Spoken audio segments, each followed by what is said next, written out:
And our Major Garrett is there in Tampa, Florida for us this morning, where Donald Trump will be holding events later today. Major, again, last night the Trump campaign sends this demand for retraction to the New York Times. It calls its story today reckless and defamatory. Also, there are reports that Donald Trump is threatening to sue both the paper and the reporters here in question.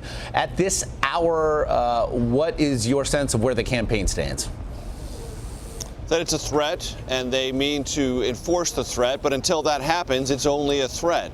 Dave Bossie, Trump's deputy campaign manager, texted me last night that the New York Times story, he said, was a coordinated Clinton media attack. So over the top, Dave Bossie told me that it is certain, his word, certain to backfire. That's where the Trump campaign is.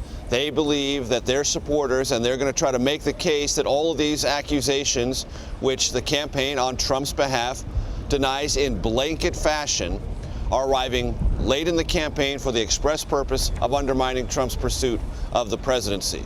And they are threatening legal action against the New York Times. The New York Times was made aware of that before it made its decision to publish its story, and is essentially saying, we stand by our journalism. If you intend to threaten a lawsuit and go forward, we'll see you in court.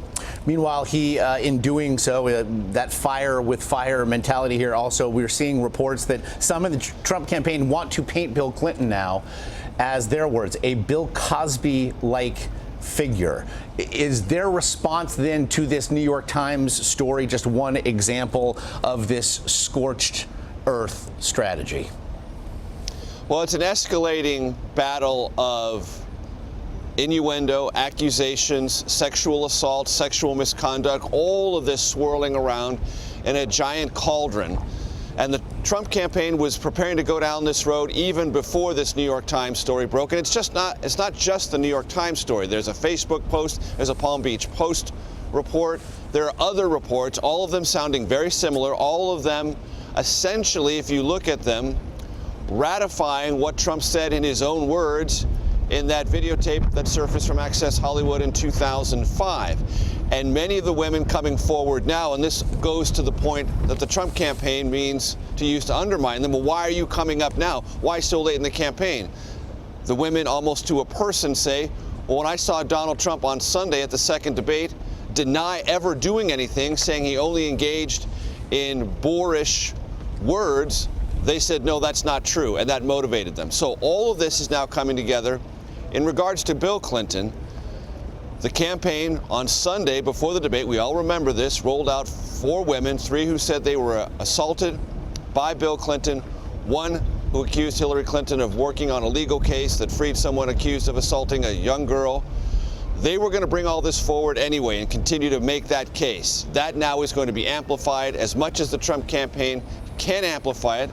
The central problem for the Trump campaign is Bill Clinton isn't on the ballot. Hillary Clinton is. Now, they'll try to get to Hillary Clinton by saying she was an enabler. She defended Bill Clinton and attacked this woman, so she has no moral standing to criticize Donald Trump on any grounds relating to his conduct with women.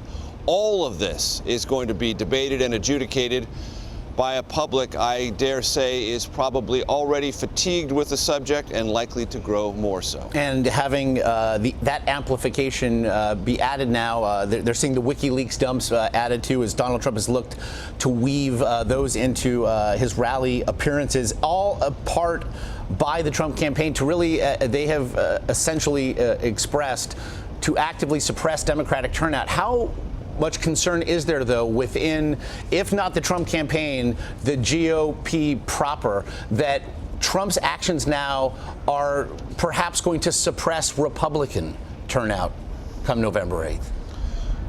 It's a real concern. Voter motivation is unlikely to increase in this atmosphere because neither campaign is talking about, in the main, any of their qualifications for the office or what they intend to do should they win the office of the presidency. It's all about discrediting their rival and as lacerating and negative language as can be conceived or has been seen in modern American presidential history.